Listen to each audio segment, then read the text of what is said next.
Hi there, welcome to the latest episode of my 10-minute moan. This one might take a little bit more than 10 minutes. The topic of this 10-minute moan is some strange facts that, if you put them all together, could be painting a pretty horrific picture. Now, before I start, I'll just explain I'm not new to this, putting pieces of information together. Sometimes you get pieces of information about things that takes a while before they all fit together. 10 years experience of this sort of stuff with other subject matter. This subject matter is a bit unusual for me because, one, it's something in America, it's got something to do with Donald Trump, it's got something to do with Iranians, and it's mental. Now, I've got three different bits of information to share with you. Now, the first two are undisputable. They're there, they're verified, they're on mainstream media. The last piece is from new media, from citizens who are just trying to do a good job. Okay? So I'll explain each of them piece by piece, and you can make your own mind up if the three pieces fit perfectly, or there's two in a little bit of the other. So, the first thing, the New York Times done a story, and the headline of that story was "Threats to Trump may prompt changes to travel plans and event types." Now, this article was put in this week, and I've picked out two parts of the full. I'm not going to read the full article, I'm just going to read two bits that are very interesting. So the first bit reads, Donald Trump's advisors are considering whether to modify his travel plans after threats to his life from Iran and to assassination attempts, according to several people briefed on the matter, a shift that could affect the way the Republican nominee campaigns in the race's final stretch. Among the discussions are what events can be secured, as well as the possibility that he might travel less on his own Trump-branded plane, according to two of the people briefed in the discussions. Secret Service officials had previously suggested to Mr. Trump's team that it consider additional changes to his travel plans and campaign routines after two assassination attempts against him in roughly 2 months. So the key things I want you to note on here are threat from Iran, changing plans with these planes. Okay. The next piece out of the same article reads, Mr. Trump and his team are also facing an assassination threat from Iran as revenge for ordering the killing of the Iranian general Qasem Soleimani in early 2020, while Iran also has led hacking attempts on campaign officials' emails. Two federal intelligence officials briefed Mr. Trump on Tuesday about the threats from Iran, his campaign said. An official with the Office of the Director of National Intelligence, an umbrella entity that helps coordinate the works of nations' intelligence agencies, acknowledges the briefing but declined on Tuesday and Wednesday to comment on the substance. So, what we're going to learn here, well, again, we're talking about Iran and a motive for Iran to potentially go for Donald Trump. And the other thing you've got to remember is what's going on in the Middle East just now. Trump would probably have a completely different set of rules if he was dealing with it than Biden. So there's probably a few reasons why some bad people in the Middle East would not want Donald Trump to be president of America again. So that's the first article with lots of bits of information to remember there. And that's the article from the New York Times. The next article I want to draw your attention to shows up on MSN News, Yahoo News, I do beg your pardon. And the headline is Weapons Found on the Mexican Side of the Border Patrol Alert. That's from Monday of this week. And it reads,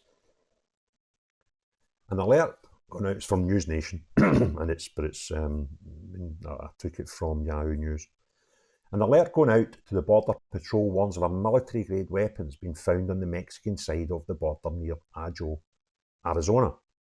Weapons located, per the alert, include 4 rocket-propelled grenades and 8 improvised explosive devices known as IEDs, as well as a large amount of ammunition.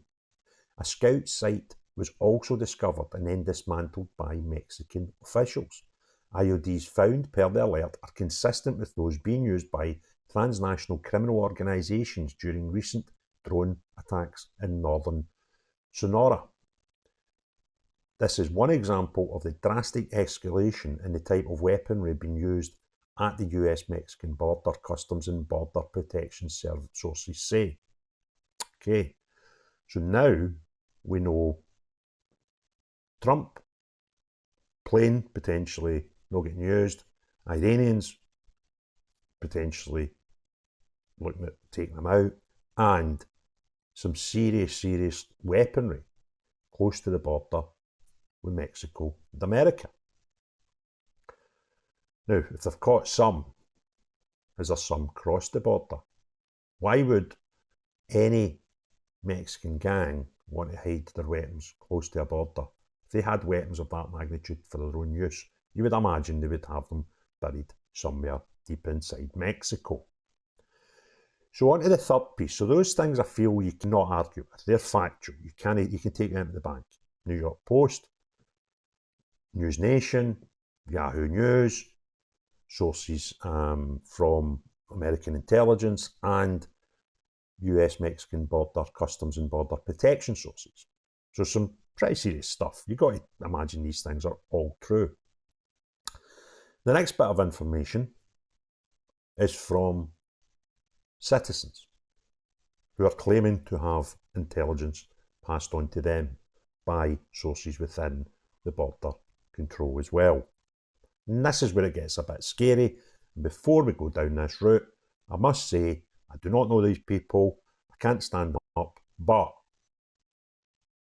I have been given this information by friends in America who tell me these guys are good people. They tend to do sort of vigilante stuff. I think they've got a bit of forces experience behind them. Kids getting taken across the border to try and help people in distress, etc., and the nature of doing these roles, they have come into contact with a lot of border forces people, and this is where the suggested sources and links for the information have come. So the first piece I want to draw your attention to is a tweet by Shu, a guy called Shu. 2 independent sources have provided corroborating reports to our team stating 9 surface-to-air missiles have entered the US through a New Mexico border point of entry. The intended recipients of these weapons are 3 teams operating within the US whose intent is to target President Trump's airplane. And as Doc stated, this is another citizen journalist type guy, the appropriate authorities have been notified. I'm posting this in conjunction with Doc Pete Chambers' post since he's gone public with the information. That's a pretty big claim. But a lot of the stuff there is tying in with stuff we know to be factual, that there have been weaponry found near the border on the Mexican side, and Trump's airplane has been suggested should be grounded and look at alternatives. So the next post, similar thing, similar type of person. This Next News Network, who are the guys who tend to be sort of vigilante type guys. Breaking news, 2 separate intel reports have confirmed the presence of 9 surface-to-air missiles of possible Iranian origin. Now there's a new word. Smuggled into the US via New Mexico. These missiles, designed for low-altitude attacks, are believed to target former President Trump's plane. A highly disturbing revelation from Dr. Pete Chambers. So they're all linked, these guys. What's more alarming?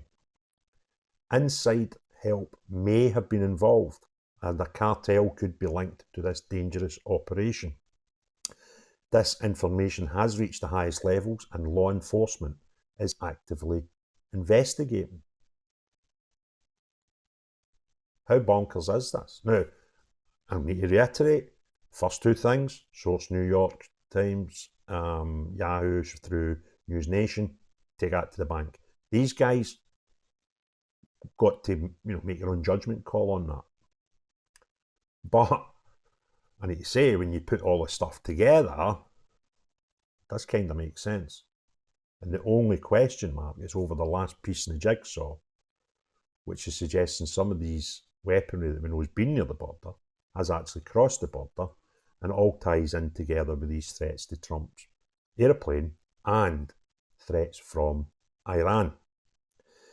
Now, I'm going to now play a video from Next News Network and let them describe to you a bit more detail, and then you can make your own mind up whether this story is 2 out of 3 correct or all 3 correct. So on the evening of the 22nd of September, that would be Sunday, we got 2 separate reporting streams that came through. And then, one of these came from Boz's side, and I'll let him explain that one. Those reporting streams were not connected to each other. This is important to understand. When we're looking at information that comes to us, we want to make sure that, what's the validity, the veracity of the information that we're getting. These were not connected. Both of these reporting streams had access of placement to information, which then corroborated once we all started talking and saying, what's going on here? And this one particular one from our side was a confidential informant that we have that works on the border. We do get information from here down in Texas all the way over to San Ysidro, California. So this one came out of the New Mexico area of operations. It's not our particular locale, but the informant was working that location, and has the ability to access and place himself into nefarious networks on the border. So when he intercepted this information that, and this is, bottom line up front, that 9 surface-to-air missiles of possible Iranian origin, we don't know, I don't have hands-on, but surface-to-air missiles have crossed into the United States at a New Mexico point of entry. Now that's going to lead us to a lot of supposition here, but we have to understand that this information was too specific not to take notice and to disseminate it. We operate on the find, fix, and finish, analyze, exploit, or expose, and then analyze these things and to disseminate. That's what we do, F3EAD. It appears that, based upon this reporting, that the identified target is the former president Trump's plane, his airplane. And this is why it reached to the highest levels of anything that we've touched down here. Typically, we're looking at, chasing down narco terrorists or, trying to pull kids out of bad places. This one went way above and beyond. The presence, and this is the other corroboration, that there's a presence of 3, not 1, not 2, but 3 3-man teams within the country who were to receive said cargo. Is it in their hands? It's unknown at this time to me. Okay. But with regard to this ordinance, and this is important to understand when you're talking about a technique or tactic or practice of the enemy that is inside this country, the 3 teams that we're talking about. The suspected type of surface-to-air missile has a range of up to 5 kilometers with a maximum flight height of 4,000 feet, and its speed can reach up to 850 miles per hour. That's over Mach 2 point something, almost Mach 3, with a 1.4 kilogram HE, high explosive warhead. So these are looking at planes that are flying low and slow or on a takeoff or a landing. All right, so that's where we would see this type of attack being taken place. I've worked with surface-to-air missile before, so has Boz, and we understand that this is not for something to fly up in the stratosphere. This is for something on low and slow, helicopter, or something that is just taking off or on approach. More concerning about this particular ordinance is that the sophistication of its laser targeting system. It has a 360-degree arc on it, which is it's heat seeking. Okay, but it is infrared and it's heat seeking. The time from what we call march to firing is about 10 seconds. That means a dude takes it out of a car, takes it out of a pack. He's got 10 seconds to set it up and fire this thing off. Could easily reach anything that's on approach or on takeoff. So that kind of tells you what it is. Now, here's our analytic considerations. To get 9 surface-to-air missiles across the United States border at a point of entry would require some insider help. There's no way There's no way that you're coming across with this type of ordinance at a point of entry, and this was in New Mexico. The specifics are still being held. We talked to our law enforcement and friends and said we'll hang on to some of the information because they're investigating. The only organization that we know of this kind in that area of operations is the Sinaloa cartel. There's a lot of things going on there. I'm going to suggest that if you look a little history on that, I'm not going to go into it a lot here, but we've got a lot of stuff going with Guzman, this guy that's being held in the country, extradition, things like that. There are potentials for other things that we're going to talk about here in a little bit. But our analysis indicates that we cannot rule out assistance or direction from upper level management. And that goes all the way to our intelligence committee and the Department of Justice. I don't have that. I don't have the specifics on that, but I do know that that is being investigated. Since the right answer for them, for us, we this is a happenstance finding, but these are things that we cannot hide. We cannot keep to ourselves. For them, their duty is to find, fix, and finish, expose, analyze, and disseminate this type of information. This is time sensitive. It cannot be mulled over any longer. Boz and myself and our team all woke up every morning now going, we can't let this happen on our watch. It doesn't matter the risk. We're willing to take the risk. We're willing to take the hard hits because this kind of stuff, this is like the kid with his finger in the dike. This is the type of stuff. This is a wake up criteria, we call it. Boss, you got to know. Understand this. The 45 team, the Trump team knows about this. He tweeted about it. It's already been out on open source intelligence. That being, another medium that came out. It was on, Health Ranger. He put out some information on this. So people are getting the information. It always leaks. And Boz will corroborate this. It always leaks. Not from us, but from other places. People hear about it. Hey, guess what? So we've got to get the pressure on our ICDOJ legislators. Look, I am almost convinced that there are legislators on Capitol Hill that are involved in this. Okay. And that's scary to say. And it's hard to say on this medium, but I don't know their names, but they will be found out because there's money that's been transferred to cartels to push something through a point of entry in New Mexico to allow for 9 surface-to-air missiles to make it into our country with the intended target of the former president. So there you have it. You've heard what I've heard. You've read what I've read. It's a bit scary. Now, I'm not saying it's all true. I'm saying I know 2/3 of it to be true. I think that's pretty safe. And the last piece in the jigsaw is down to you to make your own decision on. And if it is all true, what a scary world we live in. If you've enjoyed the video, give me a thumbs up. If you've not already done so, hit the subscribe and notifications button, please. Put your comments below. Let's hear what you feel about this. But most importantly of all, unless you're anybody that's a terrorist that's wanting to pop off potential presidents, not you, but everyone else, have a great day. Cheerio, bye now.